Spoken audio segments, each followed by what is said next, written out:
All right, welcome into SportsBit. Betting insights today, Thursday, February 18th. Paulie Howard, Teddy covers. Big game breakdown, play of the day, all that coming up. We start with rants, and we'll probably piss some people off today, but so be it. So Ronda Rousey goes on the Ellen show. Ellen got this out of her. Very important, because the next time Ellen asks a tough question will be the first time. This wasn't 60 Minutes. So Ronda Rousey said after the loss to Holly Holm, she contemplated suicide. You're a role model.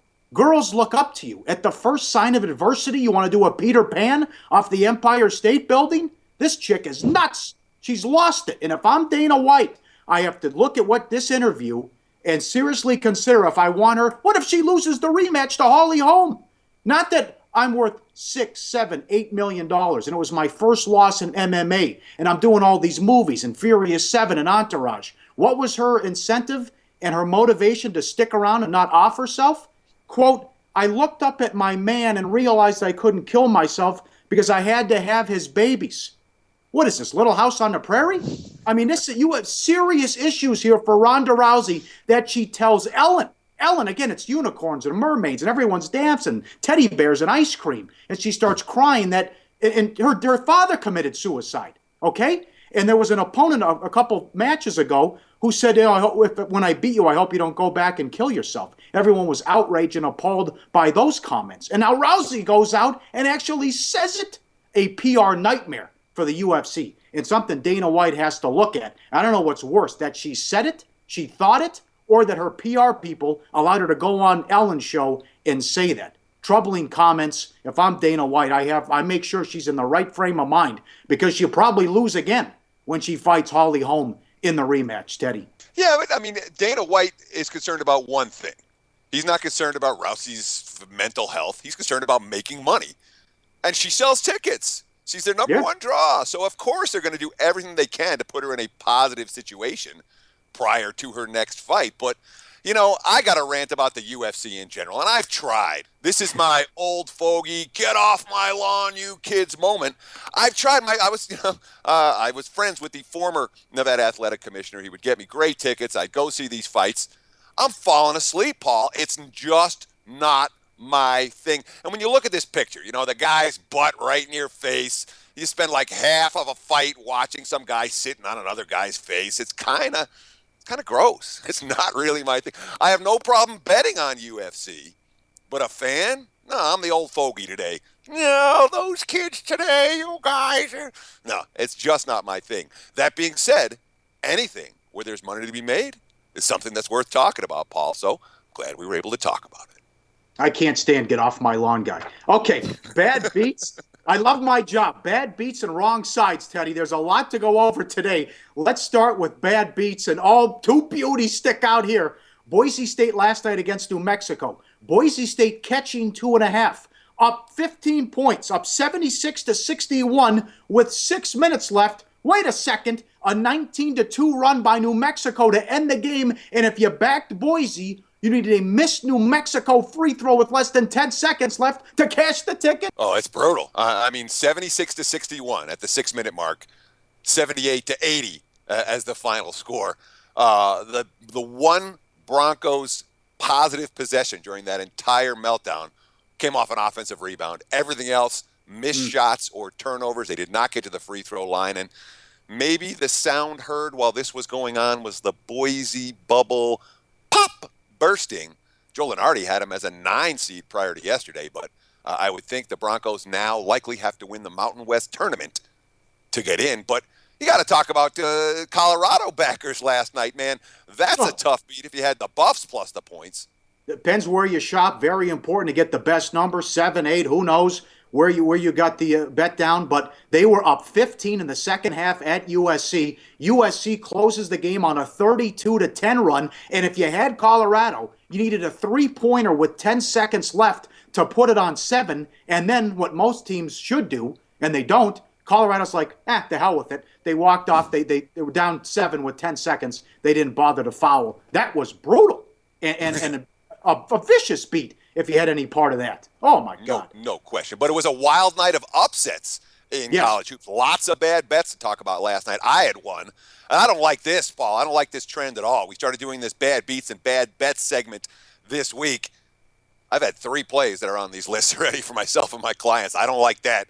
Arkansas stands at the top of the list. Where were they laying? 15.5 yesterday to Auburn. Auburn that has lost 7 straight games by double-digit margins, that have been clocked in every previous road game they played in SEC plays.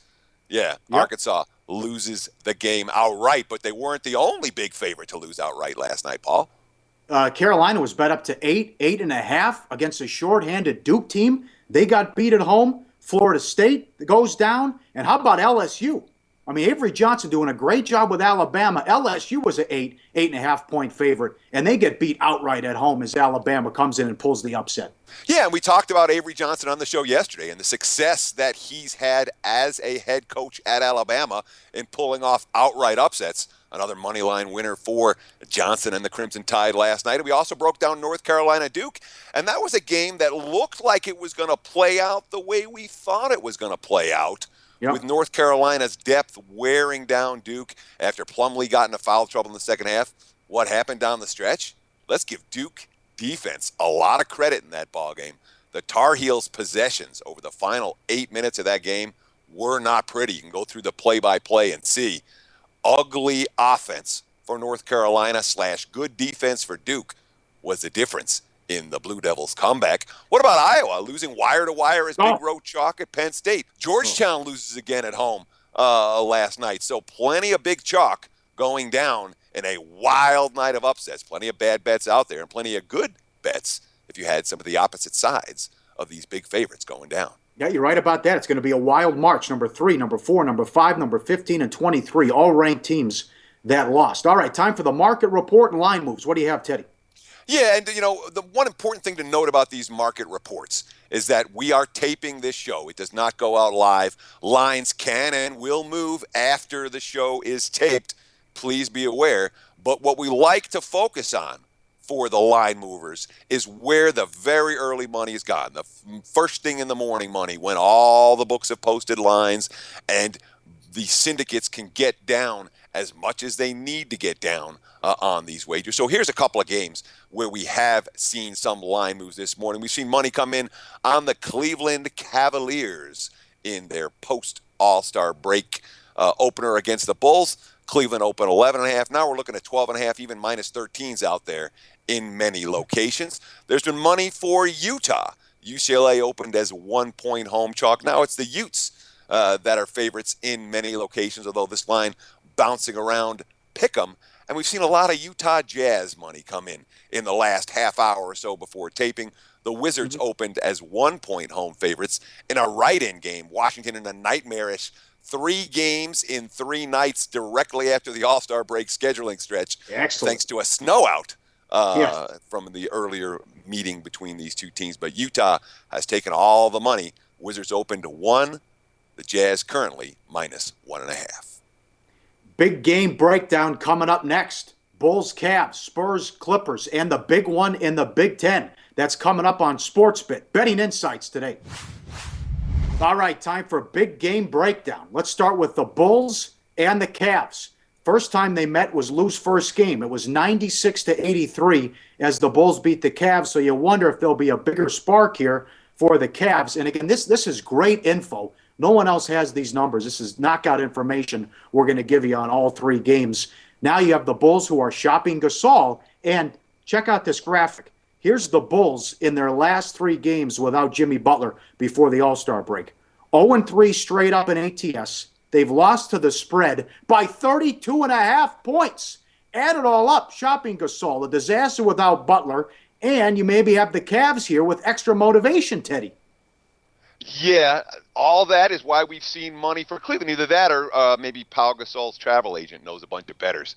Because Gasol may not, he looks to be on the move pre-deadline. He may not be in Chicago by the time we finish taping this show. And I'm certain that the uncertainty surrounding the Bulls right now and that ugly stretch that they had, obviously, without Jimmy Butler before the break, and now with guys being dealt with Cleveland revenge, all of this stuff is pushing the market towards the Cavs today. But That being said, I know Cleveland has played better in recent weeks. On recent weeks, the Cavs have been wonderful. Here's a Princess Bride moment. But personally, I'm not sold on Cleveland as a team I'm excited about laying double digits with right now. Even in revenge, even in an optimal spot, can Tyrone Lue get them to win a game against a decent foe by double-digit margin? We'll find out tonight. Fun game to break down, not one that I'm going to have a wager on. All right, number 2, the TNT doubleheader, the Spurs and the Clippers. First of all, Doc Rivers said we're not shopping Blake. Doc, you're full of shit, because it's been documented by 5 different people that you called Denver and you tried to shop Blake Griffin. Now, was there a monster offer made, or did the Clippers ask for an arm and a leg? Who knows? But don't piss down my back and tell me it's raining, because you called Denver, and that's been verified by 5 people in the league. Here's some dynamite numbers. Check out the graphic on this one. No Ginobili tonight, but the Spurs, 13.2 point differential, better than Golden State on the season. Golden State 12.5. 35 wins by double figures. They're kicking ass and taking names. 18 wins by 20 or more. But Lee Corso, not so fast, my friend. 21-8 ATS when favored by 9 points or more. But when they play a team that has a winning percentage of 6-7 or better, they've struggled. Golden State, Cleveland twice, Toronto, OKC, 1-4 straight up, 0-5 ATS, and outscored by 50 or minus 54 ATS in those games as well. So again, Teddy, are they beating up on the bad teams and struggling against the elite teams? The numbers show it very clearly, Paul. I mean, we've got 2 graphs that show San Antonio is crushing all the weak teams, and they're supposed to crush the weak teams. Look, there's no team in the NBA deeper than the San Antonio Spurs. Pop can use all 15 guys in his roster, and he does. So what happens when you're facing weak teams? Hey, San Antonio's, 6 through 15 is a heck of a lot better than anyone else's. They're blowing teams out. The other thing that's happened for the Spurs during this entire stretch is that again, when you talk about execution from the last guys on the bench, the Spurs bench executes really, really well. Other teams, not so much. So the reason San Antonio has had the success they had over the first half of the season, they faced a weak slate of weak opponents, and they're crushing those teams that can't compete with them. But as the numbers clearly show, when they step up in class, hasn't been quite so easy for the San Antonio Spurs this season, although they do have one win and cover against these LA Clippers. Of course, that was playoff revenge, and it came a couple of months ago, and San Antonio covered the spread in that game by a grand total of a half point. They won by the hook. Staggering numbers there. All right, to the big game in the Big Ten tonight, Wisconsin against Michigan State. We talked about Wisconsin and Iran earlier in the week. They're on a 7-game winning streak. They've beat 3 top teams. They just won at Maryland. They're catching a lot of points tonight, Teddy. Yeah, and you know what? I can understand if you've been riding Wisconsin that you may want to continue riding Wisconsin. But look, this Michigan State team is doing something special right now. 5-1 straight up, 6-0 against the spread. They're surging, just like Wisconsin, 7-0 straight up against the spread. And the only loss that Michigan State has suffered during this entire span came by 1 point at Purdue, an elite team, on the road in overtime. Their last 2 Michigan State games, they beat Purdue by 15 in the second half. Had a bad first half in that game, dominated the second half. They beat Indiana by 17 in the second half, dominated the second half of that game. So we see a team that is now starting to surge at the most important time of the game. Tom Izzo's got his key pieces coming together, and it's come now that they've started running the offense through Denzel Valentine. Mm-hmm. Valentine, 10 assists versus Purdue, 13 assists versus Indiana. Listen to that again, those numbers. That's 10 and 13. That's 23 assists. Just so you know, about half of the line teams in college basketball as a team don't average 13 assists per game. Valentine did it by himself last time now. And it's also worth noting, again, I'm impressed with this Wisconsin team, but because of the Big Ten schedule draw, Wisconsin hasn't been to East Lansing since March of 2013.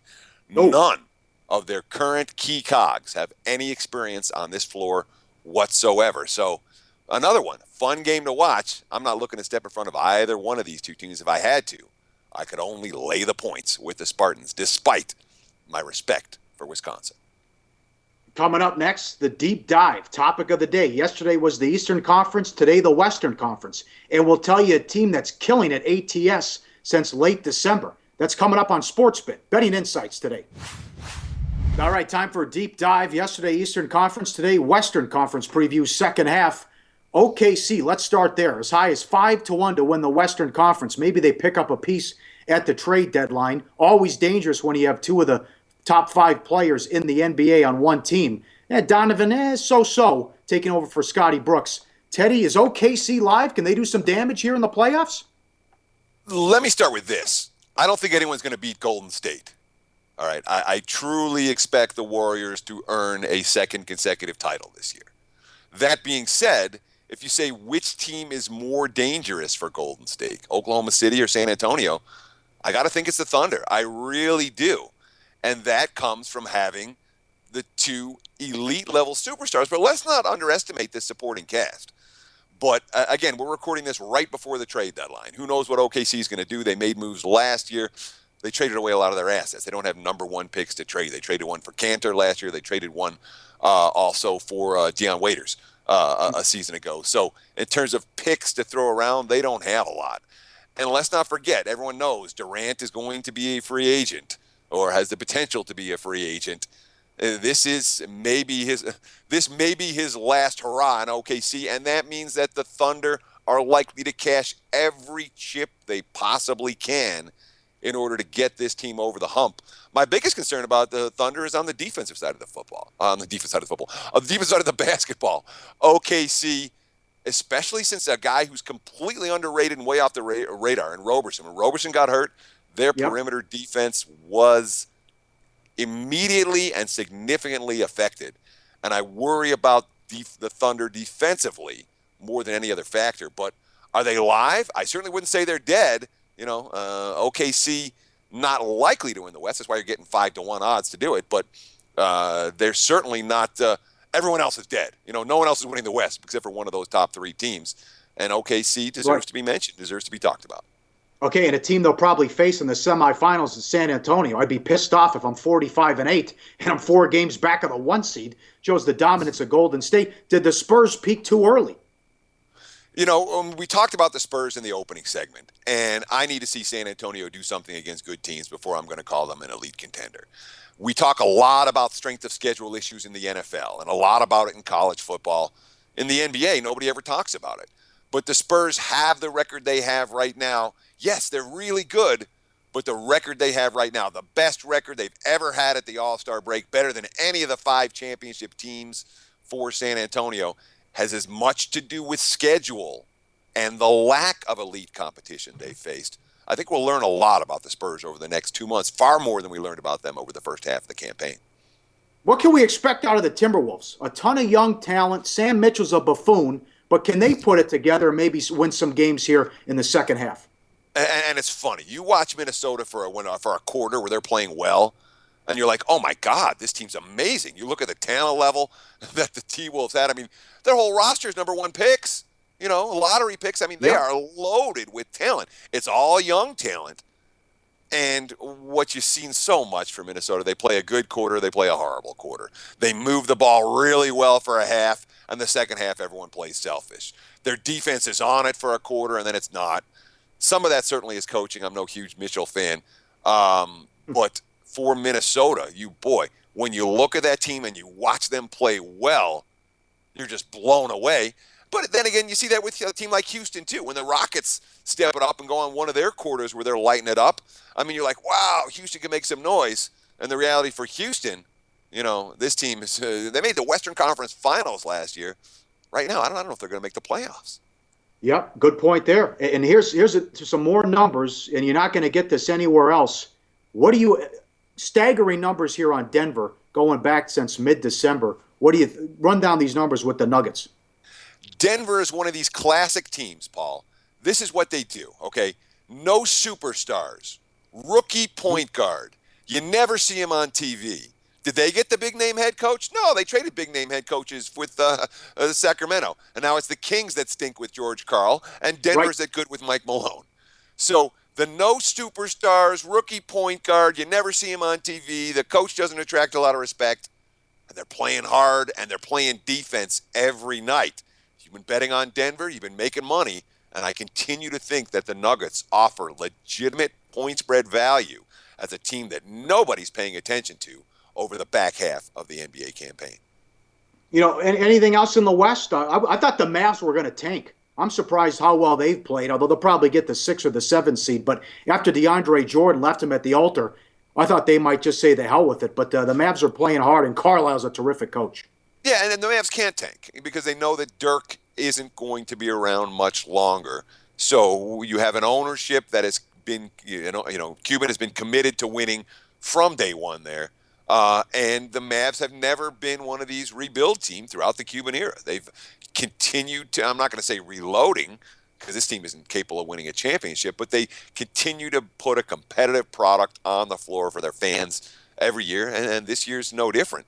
The team two teams intrigue me: Memphis and Utah. Again, smaller market squads. Memphis has been a pretty good postseason team in recent years.